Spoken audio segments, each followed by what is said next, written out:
اما بعد فاعوذ باللہ من الشیطان اللعین الرجیم بسم اللہ الرحمن الرحیم یا ایہا الذین آمنوا کتب علیکم الصیام کما کتب علی الذین من قبلکم لعلکم تتقون ایاما معدودات آمنت باللہ صدق اللہ مولانا العظیم ان اللہ وملائکتہ یصلون علی النبی یا ایہا الذین آمنوا صلوا علیہ وسلموا تسلیما درود پاک بار میں پڑھیں الصلاۃ والسلام علیکہ یا سیدی یا رسول اللہ وعلی آلک واصحابک یا سیدی یا حبیب اللہ الصلاۃ والسلام علیکہ یا سیدی یا نبی اللہ وعلی آلک واصحابک یا سیدی یا نور اللہ۔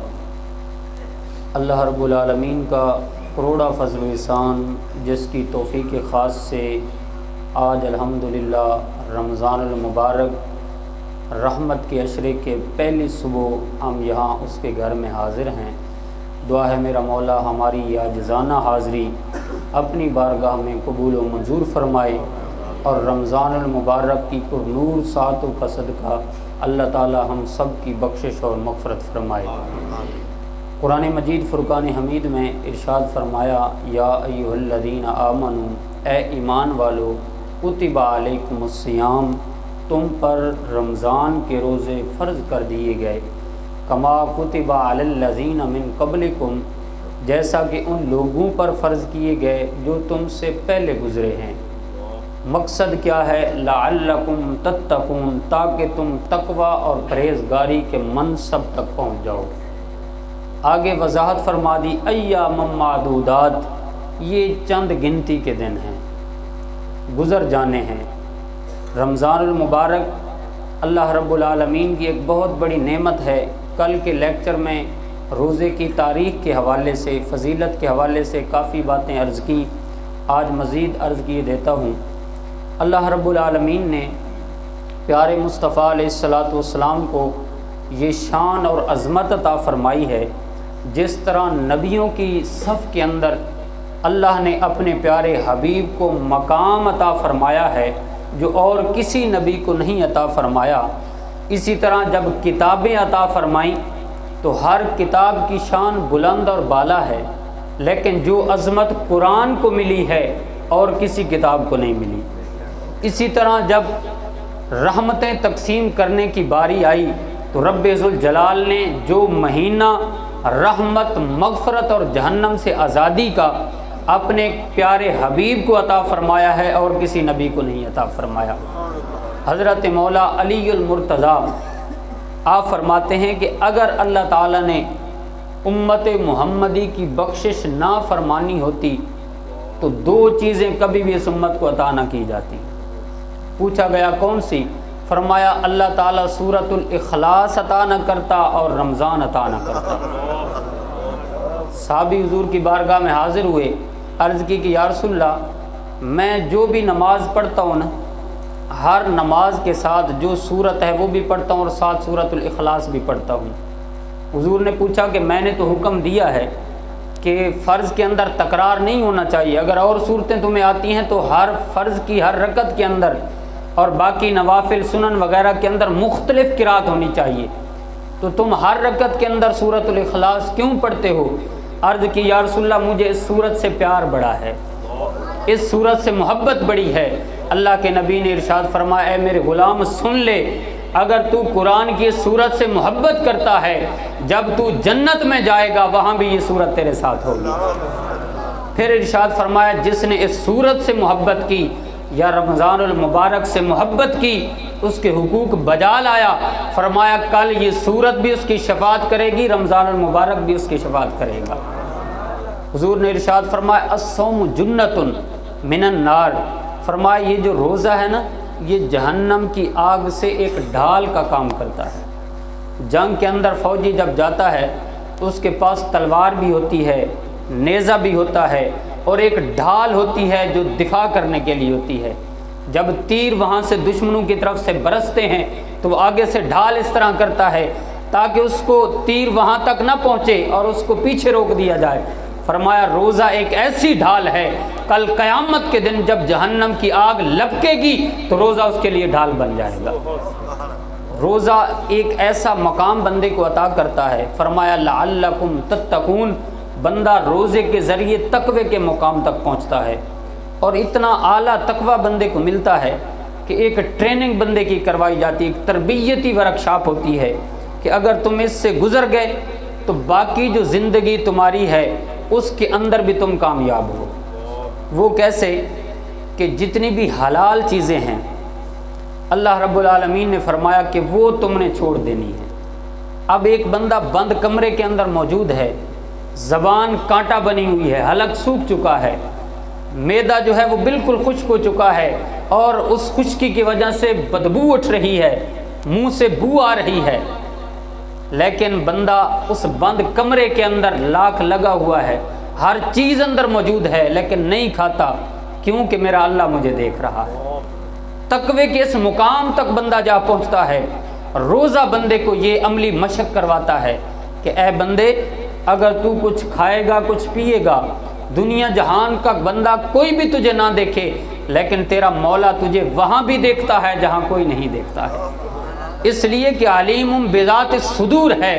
ان ربک لبالمرصاد، وہ رب کی شان ہے کہ جہاں کسی کی نظر بھی نہیں پڑتی رب تعالیٰ وہاں بھی تمہیں دیکھ رہا ہے۔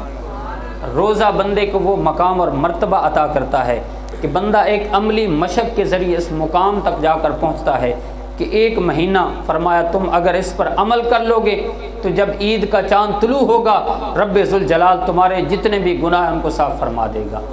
حضور مسجد نبوی میں تشریف لائے، صحابہ کرام مسجد نبوی میں بیٹھے ہوئے تھے، کھچا کھچ مسجد نبوی بھری ہوئی تھی۔ حضور نے ممبر کی پہلی سیڑھی پہ قدم رکھا تو فرمایا آمین، پھر دوسری سیڑھی پہ قدم رکھا تو فرمایا آمین، پھر تیسری سیڑھی پہ قدم رکھا تو پھر فرمایا آمین۔ صحابہ کرام نے عرض کی یا رسول اللہ، آج ہم نے خلاف معمول عمل دیکھا ہے۔ حضور نے فرمایا کیسے؟ عرض کی یا رسول اللہ، آپ نے پہلی سیڑھی پہ قدم رکھا تو آپ نے آمین فرمایا، پھر آمین، پھر آمین، کیا وجہ ہے؟ حضور نے فرمایا جب میں نے پہلی سیڑھی پر قدم رکھا تو جبریل کہہ رہے تھے کہ جس نے اپنی زندگی کے اندر والدین میں سے ایک کو یا دونوں کو بڑھاپے کی حالت میں پایا، ان کی خدمت نہ کر سکا تو وہ بدقسمت اور بدبخت ہے۔ میں نے کہا آمین۔ پھر جب میں نے دوسری سیڑھی پہ قدم رکھا تو جبریل نے کہا کہ یا رسول اللہ، جس نے آپ کا نام نامی سنا اور آپ کی ذات پہ درود نہ پڑا وہ بھی بدبخت ہو جائے، تو میں نے آمین کہا۔ فرمایا جب میں نے تیسری سیڑھی پہ قدم رکھا نا تو جبریل نے کہا یا رسول اللہ، جس نے اپنی زندگی کے اندر رمضان کا مہینہ پایا اور اپنی گناہوں کی بخشش کروا کر کے اللہ کی بارگاہ میں سرخرو نہ ہو سکا وہ بھی بدبخت اور بدقسمت ہے۔ فرمایا میں نے آمین کہا۔ فرمایا رمضان کا مہینہ ایسا ہے، من صام رمضان ایمانا و احتسابا غفر له ما تقدم من ذنبه، فرمایا جس بندے نے ایمان کے ساتھ اور اپنا احتساب کر کے توبہ کر کے یہ مہینہ گزارا، فرمایا اس کے جتنے سابقہ گناہ ہیں اللہ تعالیٰ سب کو مٹا دیتا ہے۔ کتنا حسین اور خوبصورت مہینہ ہے جس میں 3 عشرے ہیں۔ فرمایا پہلا عشرہ اللہ کی رحمت برستی رہتی ہے، فرمایا دوسرا عشرہ اللہ کی مغفرت آوازیں لگاتی ہے، آ جاؤ میری بارگاہ میں اپنی گناہوں کی بخشش طلب کر لو۔ فرمایا جب تیسرا عشرہ آتا ہے 21 رمضان سے لے کر اینڈ تک جب تک عید الفطر کا چاند طلوع نہیں ہوتا، فرمایا اللہ تعالیٰ امت محمدی کے لوگوں کو جہنم سے آزادی عطا فرماتا رہتا ہے۔ حضور ہر رمضان سے پہلے ایک خطبہ ارشاد فرماتے تھے استقبال رمضان کے لیے، تو صحابہ کرام حاضر ہوئے۔ حضور نے فرمایا کہ ایک ایسا مہینہ جلوہ گر ہونے والا ہے جس کا پہلا عشرہ رحمت، دوسرا مغفرت اور تیسرا جہنم سے آزادی کا ہے۔ فرمایا جس بندے نے کسی مسلمان بھائی کا روزہ افطار کروا دیا اس کو بھی اتنا اجر دیا جائے گا جتنا اس روزہ رکھنے والے کو اجر دیا جائے گا۔ جب حضور نے یہ فرمایا تو صحابہ کرام کی معاشی حالت ناگفتبہ تھی اس وقت، یعنی معاشی حالات ایسے تھے، غزوہ بدر کی تاریخ پڑھ کر دیکھیں تو جس کھجور کو چوس کر روزہ رکھتے تھے اسی کو چوس کر افطار کرتے تھے، یہ معاشی حالت تھی۔ تو صحابہ کرام عرض کرنے لگے کہ یا رسول اللہ، ہم میں سے تو ہر بندے میں یہ طاقت نہیں ہے کہ اپنے مسلمان بھائی کو روزہ افطار کروا سکے۔ حضور نے فرمایا اگر کوئی بندہ، کوئی مسلمان اپنے بھائی کو ایک کھجور کے ساتھ یا ایک گھونٹ پانی کے ساتھ روزہ افطار کروائے گا، اللہ تعالیٰ اس سے بھی پورا اجر عطا فرمائے گا۔ اب دیکھیں حضور کی لجپالی، جب یہ فرمایا نا، ایک غلام کھڑا ہوا، اس نے عرض کی کہ یا رسول اللہ اگر کھجور بھی پاس نہ ہو تو پھر؟ حضور نے فرمایا پھر پانی کے ایک گھونٹ کے ساتھ افطار کروا دو، بغیر کسی کمی کے اللہ تعالیٰ اس بندے کو اتنا ثواب عطا فرمائے گا جتنا روزہ رکھنے والے کو ثواب عطا فرمائے گا۔ اتنا رحمتوں اور برکتوں والا مہینہ ہے۔ فرمایا حضور اس ماہ مقدس میں سب سے زیادہ تلاوت قرآن کرتے تھے، اور جبریل امین عالم بالا سے، سدرۃ المنتہا سے، حضور کی بارگاہ میں لامکاں سے حضور کی بارگاہ میں حاضری دیتے تھے، اور حضور کے ساتھ قرآن کا دور کیا کرتے تھے۔ یہ ماہ مقدس جتنا ہو سکے زیادہ سے زیادہ اللہ کی بارگاہ میں ذکر کریں، توبہ استغفار کریں، اور حضور کی بارگاہ میں درود السلام پڑھیں۔ نماز تراویح کے اندر ضرور شرکت فرمائیں۔ الحمدللہ یہاں قرآن پاک سنایا جا رہا ہے، اور بندہ نچیز کو الحمدللہ سعادت نصیب ہو رہی ہے قرآن پاک سنانے کی، تو سب لوگوں سے گزارش ہے کہ یہاں آئیں، اللہ کا قرآن بھی سنیں، رمضان المبارک کا ادب و احترام بھی کریں، اس کے روزے بھی رکھیں۔ اللہ تعالی ہمیں اس کا لا زوال نعم البدل عطا فرمائے۔ آخر دعوانا الحمدللہ۔